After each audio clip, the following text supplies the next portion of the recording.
kati gwatawana ne data ng'akutawanya nnyo. Bakakensa bakuletedde app emu ku ezo ezirisinga okukola obulungi ng'eno eri ku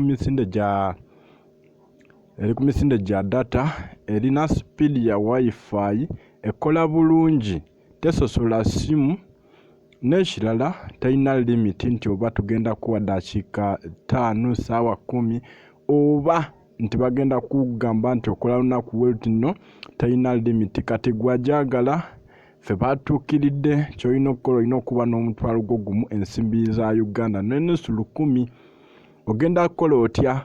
Ogenda ku inboxinga namba eyo eri mu vidiyo esembi ya 51 ya WhatsApp, oba osobola omukubira ne musobola okuba nti mwogera. App ekutuukako etya? Owone okuba nti ogenda ku mikutu egimu n'ogaanibwa olwa data, mikutu nga YouTube, TikTok, Telegram, YouTube n'emikutu emirala gyonna. Data akulemesa okulaba vidiyo zo, akulemesa okulaba ebintu byo. Ye lwaki obeera stuck? Because of data. Bakuletedde free wifi oba kye wayite VPN ng'eno edduka ku misinde egy'ekika kya waggulu omutwalo gumu mu ennusu 10 lifetime. Egenda kuyamba mu bimu by'okola byonna, tesosola ssimu.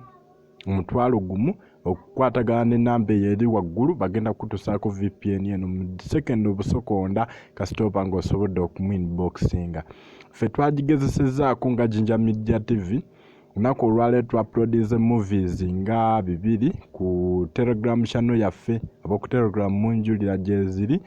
So gye tukozesa okwa-uploadinga movies n'oku live streaminga. Nawe osobola otweyungako, tokkiriza kunyumiriza. Omutwalo gumu 10 inboxing enamba eyo oba ononye enamba eri mu link egenda kutuusa ku eno wifi oba kiwandiise